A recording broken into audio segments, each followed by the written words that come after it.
and this is now part 2 of the cantilever effect. And the cantilever effect is a way of using your joints to increase their strength.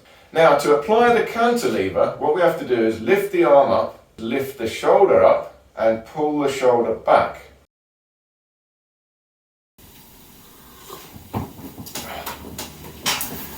Hi there, and welcome to Body Efficiency Training. And this training is based on the idea that there is a better way of using your body, a way that is more efficient. And if we can become more efficient, we will have more energy available to us. And that is the ultimate goal, to increase our energy and our connection to the energy that is all around us. Now, my name is Toby Jacobs, and I've had nearly 4 decades of martial arts training and teaching. But I've spent most of my life in various forms of energy work, physical work, meditation, healing, and various philosophies. I've trained in the Far East with some authentic masters, mostly Shaolin Kung Fu, Tai Chi, Monkey Kung Fu, various Taoist masters, and including the famous Taoist master Mantak Chia, who I thoroughly recommend his work. I've done quite a few courses with him. But it's not so much that I've pieced together all this training as I've been trying to work out first principles. I've been trying to understand how this all works. How do we do this? What is this energy and how do we get it? What are the principles behind it? So perhaps the most important thing I've done is not so much spend my life in study, but the fact that the study I've been doing has been personal experimentation. It has been internalized study. I've been studying myself from the inside out. I've been trying to work out how this all works and how do I explain it. I've taught this in several ways over the years. My first school I called School of Energy. The second school I called Living Energetics, the science of living energy. And now this channel I'm calling Body Efficiency Training, because of course efficiency is the way to increase our energy. Now, of course, it's not just body efficiency training, it is mental efficiency training and spiritual efficiency training. We need to bring our mind, body and spirit together as a single unit, and that is the most efficient way of being. But we're going to work up to that. We'll come at this from lots of different angles, so please do like and subscribe and put notifications, because videos will be coming on different topics time to time. But we're starting off with the body. This all begins with the body, because if we can get the alignment of our skeleton right, our energy, our chi begins to flow better. And if the chi flows better, everything grows from there. Everything becomes easier. Now, I would estimate that the majority of us are using our body at probably about 5% efficiency. Very, very inefficient. And it wouldn't take much to increase that to 10% or even 20% efficiency. And that's a 4-fold increase with very little effort. And a 4-fold increase in efficiency in our body would make a dramatic improvement in our life. So how do we achieve this efficiency? The best way I've found of explaining this is that there are higher dynamic functions in the body that we are unaware of. We just simply don't know about these things. And if we could find these higher dynamic functions and practice them, these will increase our efficiency. Now, the first lesson I did was on standing up straight, and standing up straight or standing up properly is a higher dynamic function of the body that we're still not aware of. We haven't really seen anyone standing up properly to copy, to understand, to see what it should be like. So the way we stand up is highly inefficient and we waste a lot of energy, and in fact we do ourselves some damage by standing up incorrectly. We lock up different muscles and we get cramps and aches and pains. And we all suffer that from this simple lack of efficiency. The second lesson, which I've started, which is called the cantilever effect, I've done part 1, and this is now part 2 of the cantilever effect. And the cantilever effect is a way of using your joints to increase their strength. And it actually has multiple benefits. If you use your joints like this, it's very good for your lymphatic system and your blood flow. But it also increases your strength. It increases the strength of your limbs and reduces the effort in holding that strength. So part 1 of this lesson, the cantilever effect part 1, we dealt with the whole body as a unit. So how do you lean forward? How do you bend that body over efficiently? And you want to do that without compromising the spine. You want to keep the spine in as close to its natural S-curve as possible, and pretty much at all times. That is the first and fundamental thing we practice in body efficiency training, is spinal alignment. You've got to keep your spine as close to its natural S-curve as possible at all times. Now why? Why is this so important? Well, you've got to think of your spine as a series of joints. There's 33 vertebrae, and each one is connected together by tendons or ligaments. So each one is a joint. And what happens is, as we move about, as we do things in the day, is one or two vertebrae are always doing all the work. And these are the ones that get cramped up, get ultimately damaged. Now, if we can have an even stretch between all these vertebrae, then the work we do is taken by the whole spine as a single unit. We want to unify the spine into a single unit, and this single unit is in an S-curve. The S-curve is its natural relaxed position. Even if we were to straighten up the spine completely straight, that is a stretched out position of the spine. The vertebrae are already at their limit. Now, if you do something from that limit, you've got a risk of injury.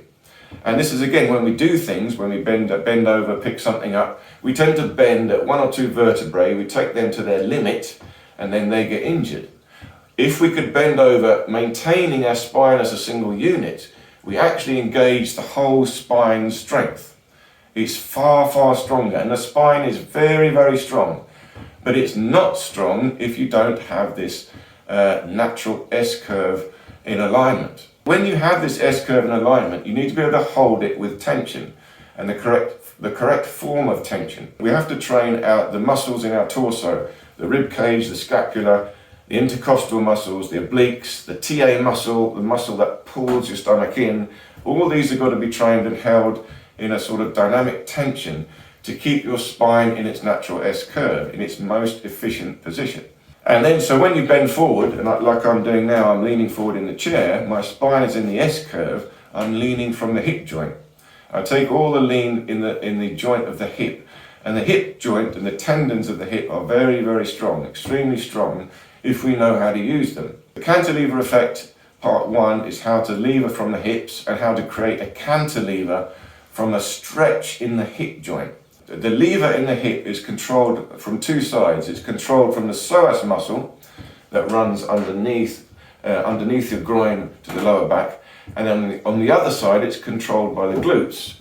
So these two muscles activate the lever upwards and forwards. So the psoas muscle will pull you forwards, and the glutes will push you forward again. That's the big cantilever. Now in today's lesson we're working on the smaller cantilever, or the individual joints. Each joint can become a cantilever. If we can activate the cantilever in individual joints, then we have strength down individual limbs. Far more efficient strength down individual limbs. Okay, let's get on with it. Okay, let's start by reminding ourselves what a cantilever is. So this is a platform. If we want to build a platform and we want to stand somebody here on this platform, then how do we do it? Well, if we build it like this, and this is the ground here, all we've got is the strength of this little joint here. So it won't take much for either this thing to break off or this whole thing to fall over. So how do we strengthen that? Well, we create a cantilever, which is like this. We extend the platform back, so now this becomes a pivot, and now if we put force here, it means this side will go up. So how do we stop this side going up? Well, we tie a rope or a wire down to here. So now this is far, far stronger, because when the force is applied downwards, not only is it taken by this point, it's taken by the leverage of this whole thing down to here. How do we do this? In the last lesson, we looked at how to do this in the hip joint and the whole body. So how do we do this in the individual joints? So this is a diagram of how we all hold our arms out, as usual. Now, this is by no means anatomically correct. This diagram is trying to explain how this feels. So I've drawn this is the arm bone, and then this is the shoulder joint. I've drawn it as this funny sort of joint, and this goes down into the spine or the scapula. So this is by no means anatomically correct. But you can see at this point here is a pivot. So the arm bone is pivoting inside the shoulder socket. So we think of it as a ball and socket joint. This is how we use our shoulder. So if we lift our arm up and down, we've only got this one pivot here at the shoulder joint. So if I want to apply force down here, for example, the only strength I've got is in this one pivot here. So this guy is applying the cantilever effect to the shoulder joint. So what is he doing? Well, he's lifting his shoulder up. Oops. He's lifting his shoulder up and pulling it back. But he's moving the joint in the socket. You see, previously the pivot was here. Now the pivot is about here. He's stretched his shoulder, he's stretched his arm bone out of the shoulder socket. He's created a stretch in the shoulder and he's pulled it back. Now, furthermore, what has he done? It means the whole arm has gone back, so it's become slightly shorter. So that has also reduced the leverage, which means he's got greater strength on this force here to hold your arm up. So now not only is his arm held by the pivot here, it's held by the extension of this bone into the shoulder socket. But this is also a bit more. This is also an expansion of the rib cage. You're also engaging the rib cage and lifting the rib cage up and back. There's more to this. So where is the strength coming from now? Now you can see we're starting to create a cantilever, but there's a little bit more to it. So let's go in closer and look at the bones close up. So now you can see close up. So this is the arm bone and this is the shoulder socket. Again, completely incorrect anatomically, but this is the feeling that you're trying to generate. You're trying to feel there's a stretch in the very joint itself. So now this has become the pivot, and as you've stretched the shoulder in its socket, you've stretched the tendons and ligaments, and you've stretched them in different ways. This side is stretched, this side is stretched, and the stretch in the ligaments, there's a lot of strength in the ligaments if you've trained them correctly. And so what you've got here now, and when you activate and not only that, you see, you want to create this. Here's the cantilever. You can see now you're starting to get there. So how do you tie these 2 points together? Well, it's the stretch in the ligaments from here to here has created this rope or this band or this wire that gives the power to the cantilever. And this is activated by the scapula. So if you're lifting your arm up, back, and then pulling down with the scapula, and also the rib cage and the boxer's muscle down here, this is starting to create the strength in this tendon stretch in the shoulder. So when force is applied here, it's taken by not only the pivot in the shoulder, but the whole back muscles, the scapula, the rib cage, and the stretch in the tendons. You're taking it into the tendons of the joint. So you've got to be careful. You've got to train this very slowly and carefully, because you're working your ligaments to a very difficult position. So now let's just look at it once more. So you can see how we normally use our arm, a pivot just at the shoulder joint. Now what we've got to do is create a cantilever to increase the strength at this point. So you've got to do that by lifting the shoulder up and back, and then activating the scapula down here to tighten up this. And when you do that, you've created the strength in this ligament here that creates the cantilever. So it's an unusual tension. You're starting to create tension in the joint that you don't think is relevant. You see, usually when you're lifting, you're trying to hold weight here, you're just taking it all with the shoulder muscle. You think that's all you've got to use.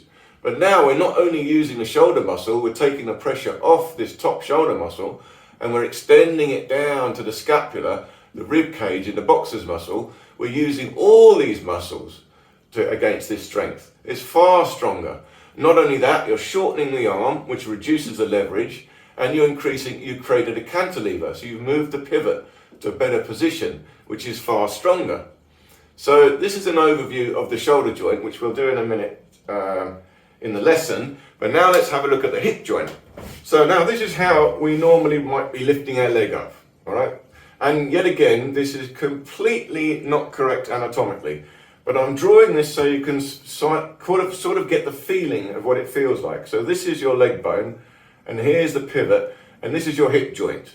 So think of it as a ball and socket hip joint, and then here's your spine going up. So normally we would just be pivoting at the hip here. And then what happens is the hip is still in the socket, so the spine has to bend round. We've now compromised the spine. So this is not quite as efficient as the cantilever effect. So let's go into how the cantilever would be applied. So now let's have a look at all three guys. So this guy, number 2, is starting to do the cantilever effect. So what is he doing? Well, he's pulled his hip joint back. He's pulled his hip joint back, so he's stretched the hip in the socket. So he's moving the hip out of the, it's moving the leg bone out of the hip socket. So he's moved the pivot. The pivot is no longer in the ball and socket, it's moved over here. Now he's shortened the leverage, the leg is going to get shorter, a little bit shorter. So that means he's reduced the effort on pressure here. Okay, and he's starting to create a cantilever by pulling the hip back. Now you notice also that means the spine can remain in its correct alignment. The joint is now separated. He's not moving the spine, he's moving the hip in the socket. Okay, so again, you've got to do this very carefully, but this will come from the psoas muscle that pulls up this way, and the other side that pushes it back in again comes from the glutes at the back here. So this will push the hip back in again. And here's the close-up. So again, when you pull the hip back, you're pulling the hip back in the socket, in the pelvis. You move the pivot, so you've moved it, you made the leg shorter, and then you stretch the tendons. So here we've got the tendons at the back of the hip are being stretched. And you've also stretched the psoas muscle, or activated the psoas muscle at the front. So between the psoas and the glutes, you've created a stretch in the hip, and this has again created a cantilever. But you can see now the cantilever is the other way around. So you've got the pivot here, you move the pivot, because here's now where the end of the leg bone is, you've moved it back, and then this stretch between the glutes and the psoas muscle creates this support that makes the cantilever. So this is far easier way of lifting your leg up or kicking. And again, we're going to do this now in practical form so you can feel this for yourself and actually get the idea. Okay, so let's go to the lesson. So I'm standing here in front of this rather lovely painting here, and this painting is part of our main business. We are art restorers and art consultants, and you can see this painting on our other YouTube channel, John Jacobs Studio. I'll leave the link below. But this piece is available for sale if any of you guys are interested. But do check out the video. It's a very interesting piece, and I'm particularly fond of it. And the piece is called The Eye of Nature. So it's particularly interesting in what we're doing here as well, and it's nice to have this in the background. So anyway, let's carry on with what we were doing. So we're going to do some practical work on the cantilever effect now. And you saw the diagrams of the shoulder, so let's work with the shoulder straight away. Now, first things first, just do a little warm up of your shoulders, get them loose, make sure your shoulders, got no stiffness, loosen up a little bit. And then the first thing I want you to do is just lift up your arm, just how you would normally lift it up. And just feel what that's like. Okay, so now this is just a normal pivot, we're pivoting the shoulder. Now to apply the cantilever, what we have to do is lift the arm up, but now what we've got to do is lift the shoulder up and pull the shoulder back.